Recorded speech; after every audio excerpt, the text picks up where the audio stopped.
So, pwede mo na siya ngayong i-welding. Ito ay 2 centimeters yung lalim.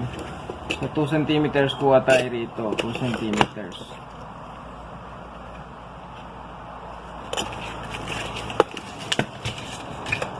Centimeters. Kita nyo po yung ginawa natin. Dito kumuha tayo 2 centimeters. Dito hindi. Dito kumuha tayo. Kasi yan po ang ating hihiwain. Okay. Gagawin natin ngayon. Ito puputulin mo.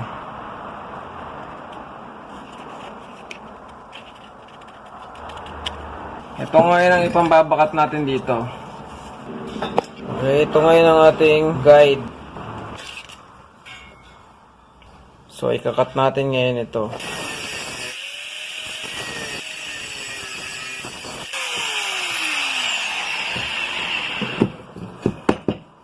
Ang ating bakal.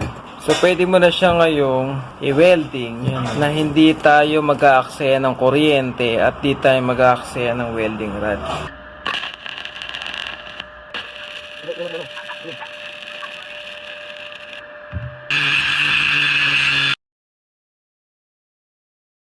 Please, mag-subscribe na po kayo sa ating channel at pa-click na rin po ang ating notification bell.